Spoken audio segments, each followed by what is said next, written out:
నమస్తే, తెలుగు రాజ్యంకి స్వాగతం. నేను మీ సంధ్య. మతం మారితే రిజర్వేషన్ వర్తించదు అని సుప్రీంకోర్టు స్పష్టమైన తీర్పునిచ్చింది. హిందువులు, బౌద్ధులు, సిక్కులకు మాత్రమే రిజర్వేషన్లు వర్తిస్తాయని కూడా మరోమారు స్పష్టం చేసింది. అయితే ఇందుకు సుప్రీంకోర్టు చెప్తున్న లాజికల్ పాయింట్ అయితే ఒకటి ఉంది. మతం మారిన తర్వాత కులం ప్రస్తావనే ఉండదు.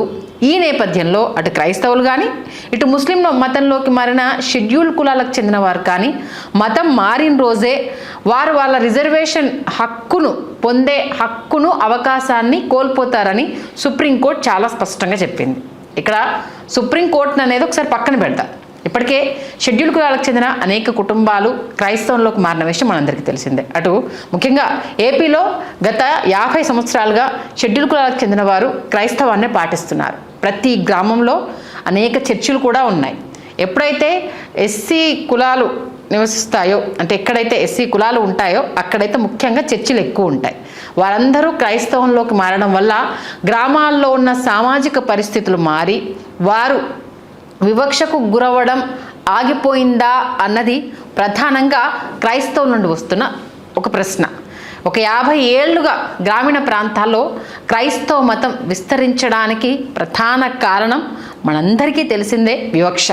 ఇక షెడ్యూల్ కులాలు గుడికి వెళ్తే అడ్డుకోవడం కావచ్చు, దేవుడు మైలపడతాడు ముట్టుకోవద్దని చెప్పడం కావచ్చు, ఇలా అనేక రకాల కారణాలు రకరకాలుగా మనం చూస్తున్నాము.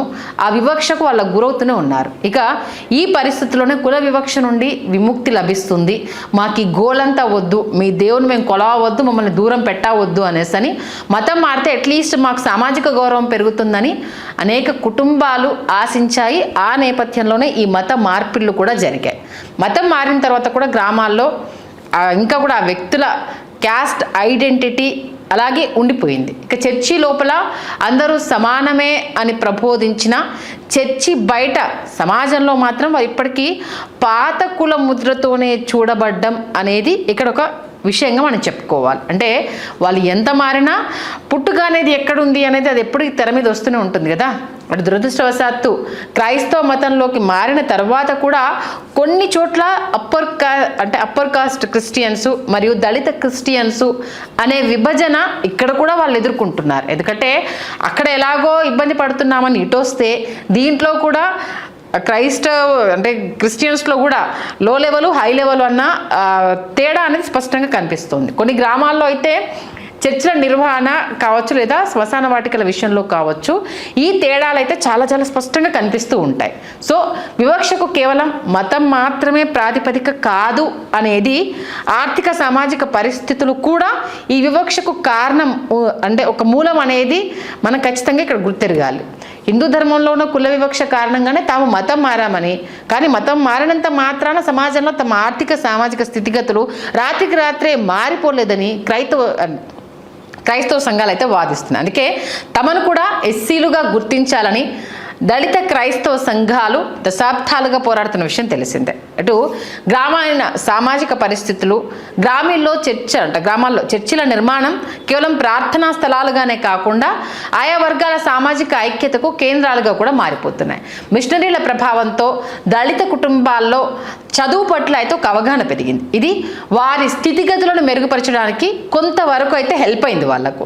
అటు అణచివేతకు గురైన వర్గాలు చర్చికి వెళ్ళడం ద్వారా ఒక రకమైన ఆత్మ గౌరవాన్ని వాళ్ళు పొందగలుగుతున్నారు. ఎందుకంటే గుళ్ళోకి రానివ్వకుండా, దేవుణ్ణి ముట్టుకొనియకుండా ఉన్న వాళ్ళకు ఆ చర్చిలో ఎంట్రీ దొరికి ఆ దేవుని ప్రార్థన చేసుకోవడానికి ఎలాంటి అంట్లు ముట్లు కానీ లేకపోవడం అనేది వాళ్ళకు కొంత స్వాంతన కలిగించిందని చెప్పాలి. అయితే ఇది ఆర్థికంగా అలాగే సామాజికంగా పూర్తి స్థాయి మార్పును తీసుకొచ్చిందా అంటే ఖచ్చితంగా అయితే కాదు అని చెప్పవచ్చు. ఇందాక చెప్పినట్టుగా మారినంత మాత్రాన అన్నీ మారిపోతాయా? మారవు కదా.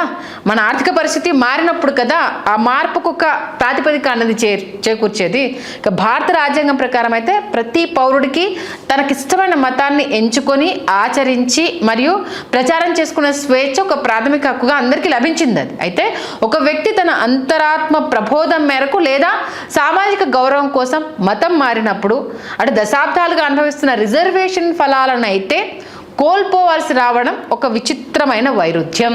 ఇదే దీనికి సంబంధించి దశాబ్దాల పోరాటం. నిజానికైతే రిజర్వేషన్లు అనేవి ఒక వ్యక్తి ఎదుర్కొంటున్న సామాజిక వెసులు అంటే వెనుకబాటుతనము మరియు చారిత్రక వివక్ష ఆధారంగా మాత్రమే కల్పించబడ్డాయి. ఒక దళిత కుటుంబం క్రైస్తవ మతంలోకి మారినంత మాత్రాన సమాజము వారిని చూసే చూపు కానీ వారు ఎదుర్కొంటున్న ఆర్థిక ఇబ్బందుల్లో కానీ ఇమీడియట్గా అయితే గ్రాడ్యువల్ చేంజెస్ అయితే రావు కదా.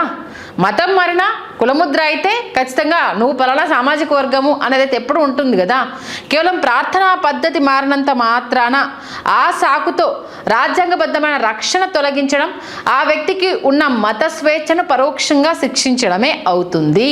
అంటే ఒకవైపు నీకు నచ్చిన మతాన్ని ఆచరించు అని చెబుతూనే మరోవైపు మతం మారితే నీ మతం నుంచి వచ్చే అన్ని రిజర్వేషన్లు కావచ్చు, అక్కడ నుంచి వచ్చే అంటే హెల్ప్ కావచ్చు, అవన్నీ పోతాయి అనే షరతు నిబంధన అనేది అయితే విధించడం జరిగింది. అంటే రాజ్యాంగం కల్పించిన స్వేచ్ఛ కావచ్చు, అలాగే సామాజిక న్యాయానికి మధ్య ఎప్పుడు ఒక అంతు చిక్కని అగాధం అయితే మనకు కనిపిస్తూనే ఉంటుంది. దానికోసం దశాబ్దాల పోరాటం మనం చూస్తూనే ఉన్నాం. బాపట్ల జిల్లా కొత్తపాలెం గ్రామానికి చెందిన పాస్టర్ చింతాడ ఆనంద్పై గత ఏడాది కొందరు వ్యక్తులు దాడికి పాల్పడ్డారు. ఈ ఘటనపై ఆయన SC/ST అట్రాసిటీ కేసు నమోదు చేశాడు. నిందితులు హైకోర్టును అంటే ఆయన పెట్టిన కేసులకు సంబంధించి హైకోర్టును అయితే ఆశ్రయించారు. ఒక వ్యక్తి పాస్టర్గా బాధ్యతలు నిర్వర్తిస్తున్నారంటే ఆయన క్రైస్తవ మతాన్ని స్వీకరించినట్టే. కాబట్టి ఆయనకు SC హోదా ఎలా వర్తించింది, ఇది వర్తించదు కదా అని నిందితులు వాళ్ళ తరపు వాదనలు వినిపించారు. ఈ వాదనతో హైకోర్టు ఓకే అది కరెక్టే కదా అని ఏకీభవించి వాళ్ళకు నిందితులకు అనుకూలంగా తీర్పునిస్తూ వాళ్ళు పెట్టిన కేసును అయితే కొట్టేసింది. ఈ నేపథ్యంలో తన SC గుర్తింపును ఆయన సమర్థించుకుంటూ పాస్టర్ ఆనంద్ సుప్రీంకోర్టులో సవాల్ వేశారు. అదెట్లా ఇదవుతుంది, నేను ఒక చర్చికి పాస్టర్ని, నన్ను తిట్టారు, నేను SC/ST అట్రాసిటీ కేసు పెట్టాను అనేసి. ఇక ఒక్కసారి మన రాజ్యాంగం అమల్లోకి వచ్చిన తర్వాత జరిగిన కొన్ని మార్పులు చేర్పుల గురించి మాట్లాడుకుందాం. 1950లో ఆర్టికల్ 341 ప్రకారం కేవలం హిందూ మతంలోని షెడ్యూల్డ్ కులాలకు మాత్రమే రిజర్వేషన్లను కల్పించారు. ఆ తర్వాత సామాజిక పరిస్థితులను బట్టి 56లో సిక్కులను, 1990లో బౌద్ధులను కూడా SC రిజర్వేషన్లకు అర్హులుగా గుర్తించింది. అది ఆ గుర్తింపును చేస్తూ రాజ్యాంగ సవరణ అయితే చేశారు. ప్రస్తుత నిబంధనల ప్రకారం అయితే ఒక SC వ్యక్తి అటు క్రైస్తవం కావచ్చు లేకపోతే ఇటు ఇస్లాం మతం కావచ్చు మారితే అతను రిజర్వేషన్ హోదాను కోల్పోతారు. అంటే SCలో వచ్చేది కావచ్చు, మైనారిటీలో వచ్చేది కావచ్చు, రిజర్వేషన్ హోదాను ఖచ్చితంగా నువ్వు కోల్పోతావు అంటూ స్పష్టంగా ఆ నిబంధనలో చెప్పడం జరిగింది. అయితే ఇప్పుడు ఇక్కడ సుప్రీంకోర్టు తీర్పు పూర్తిగా రాజ్యాంగ సూత్రాల ఆధారంగా బయటికి వచ్చినప్పటికీ కింది స్థాయిలో దీని అమలు అనేక సవాళ్లతోటైతే కూడుకుంది. ఒక వ్యక్తి కేవలం చర్చికి వెళ్ళడం లేదా ప్రార్థనలు చేయడాన్ని మాత్రమే అంటే ఒక కొలమానంగా తీసుకుంటే అతను మతం మారడాన్ని నిర్ధారించడం అయితే అతను మతం మారాడు అనేసి కన్ఫర్మ్ చేసుకోవడం అయితే అంత సులభం కాదు. భారతదేశ భిన్నత్వంలో ఏకత్వానికి ప్రతీక. ఇక్కడ ముస్లింలు హిందూ ఆలయాలకు, హిందువులు చర్చిలకు లేదా దర్గాలకు వెళ్ళడం ఒక సామాజిక సంప్రదాయం. కొన్ని ప్రాంతాల్లో ఆ పట్టింపులు అనేవి ఉండవు. ఇలాంటి ఒక అంటే సున్నితమైన అంశాన్ని అంటే క్రిటికల్గా చూసే నేపథ్యంలో ఒక వ్యక్తి యొక్క మత మార్పిడిని నిరూపించి వారి రిజర్వేషన్ హోదాను రద్దు చేయడం అయితే అధికారులకు ఇక్కడ ఒక పెద్ద సవాల్గా మారుతుంది. ఎందుకంటే ప్రతిసారి అది లేవనెత్తినప్పుడల్లా వీళ్ళు పోలీస్ స్టేషన్కి వెళ్ళడం, కేసులు పెట్టడం, కోర్టుల చుట్టూ తిరగడం అంటే అది పెద్ద తలనొప్పి. మతం మరియు కులం అనేవైతే భారతదేశంలో అవి విడదీయలేని సామాజిక అంశాలు. రాజకీయంగా అది ఏ రేంజ్లో ఉపయోగపడుతుందో మనందరికీ తెలిసిందే. ఇక రాజ్యాంగం అయితే మనకు కల్పించిన మత స్వేచ్ఛను ఒకవైపు, అలాగే చారిత్రక వివక్ష ఆధారంగా లభించిన రిజర్వేషన్లు ఇంకోవైపు ఉన్నప్పుడు ఒక వ్యక్తి తన ఎంచుకున్న అంటే భగవంతుణ్ణి ఆరాధించే ఆధ్యాత్మిక మార్గాన్ని మార్చుకున్నంత మాత్రాన శతాబ్దాలుగా వెంటాడుతున్న, ఇప్పటి నుంచి కాదు శతాబ్దాలుగా వెంటాడుతున్న సామాజిక ముద్ర పోదు అనేదైతే ఇక్కడ అందరూ ఓకే అనాల్సిన వాస్తవం ఇది. ఇంకా న్యాయస్థానాలు అలాగే చట్టం మరియు నిబంధనల ప్రకారము తీర్పులు అనేవి వస్తున్నప్పటికీ కింది స్థాయిలో ఏర్పడుతున్న పరిస్థితులు కావచ్చు, ఒక వ్యక్తి యొక్క నమ్మకాన్ని కొలవడానికి ఉన్న లిమిట్స్ కావచ్చు, ఈ అంశాన్ని ఎప్పుడూ ఒక వివాదాస్పద చర్చగానే ఉంచుతారు. కేవలం మతం మారినంత మాత్రాన వివక్ష అదృశ్యము అవ్వదు అనేది, ఆ వివక్షకు పరిహారంగా ఇచ్చే రిజర్వేషన్ రద్దు చేయడం అనేది సామాజిక న్యాయం దృష్టిలో ఒక పెద్ద సవాల్గానైతే మిగిలిపోయింది. అంతిమంగా చట్టం అందించే రక్షణలు కేవలం మత ప్రాతిపదికన కాకుండా వ్యక్తి అనుభవిస్తున్న సామాజిక మరియు ఆర్థిక వెసులుబాటుతనం ఆధారంగా ఉండాలనే డిమాండ్ అయితే మున్ముందు మరింత బలపడే అవకాశం ఉంది. ఈ నేపథ్యంలో ఈ తీర్పుకు సంబంధించి అయితే కొందరు హర్షం వ్యక్తం చేస్తున్నారు. ఎందుకంటే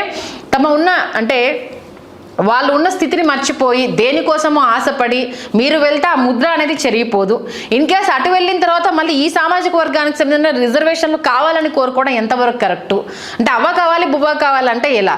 ఐదర్ ఇదన్నా వదులుకోండి లేకపోతే అదన్నా వదులుకోండి, అంతేకాని అటు ఉంటాము ఇటు ఉంటాము మధ్యలో మాకు రెండింటి ఫలాలు కావాలి అనేసానంటే ఇప్పుడు సమాజంలో ప్రశ్నించే తత్వం అనేది ఎక్కువైంది. కాబట్టి ఈ అంశానికి సంబంధించి అయితే ఖచ్చితంగా ప్రతి ఒక్కరూ ఆలోచించాల్సిన కోణం అయితే కనిపిస్తుంది. ఈ నేపథ్యంలో మరి సుప్రీం ఇచ్చిన తీర్పుకు సంబంధించి ఇంకా ఎలాంటి అంశాలు తెర మీదకి వచ్చే అవకాశం ఉంది? మమ్మల్ని ఆ చిన్నచూపు చూస్తున్నారు కాబట్టే కదా మేము మారుతున్నాము, ఆ వెసులుబాటు కూడా మాకు లేకపోతే వీళ్ళ దగ్గర నుంచి ఎదురవుతున్న ఆ వివక్షను మరి ఎలా మీరు అడ్డుకట్ట వేస్తారు? కేసులు పెట్టి కోట్ల చుట్టూ తిరిగానంటే ఎప్పటికది తేలేను, ఆ కోట్ల తీర్పులు వచ్చిన తర్వాత వీళ్ళు ఏమైనా మారుతారా? ఇలాంటి అనేక రకాల క్వశ్చన్స్ అయితే సమాజం ముందు ఉన్నాయి. మరి ఈ తీర్పుకు సంబంధించి రాబోయే రోజుల్లో ఎలాంటి సవాళ్ళు ఎదురవుతాయి? మరి తీర్పుతో మత మార్పిడ్లు ఏమన్నా ఆగుతాయా అంటే కష్టమనే చెప్పాలి. మరి రాజ్యాంగాన్ని అనుసరించి వచ్చిన ఈ తీర్పు ఆయా పార్టీలకు సంబంధించి కావచ్చు, లేకపోతే దీనికోసం అంటే రాజకీయంగా కూడా కొంతమంది మతం మారిన వాళ్ళు ఉన్నారు ఆ రిజర్వేషన్కి సంబంధించి, మరి వాళ్ళకు కూడా వర్తించాలి కదా. ఆ రిజర్వేషన్ కోటాలో ఎమ్మెల్యేగా అయిన వాళ్ళను మరి డిస్క్వాలిఫై చేస్తారా అంటూ కూడా కొన్ని క్వశ్చన్స్ రైజ్ చేస్తున్నారు. చూద్దాం ఈ అంశం ఇంకెన్ని మలుపులు తిరుగుతుందా.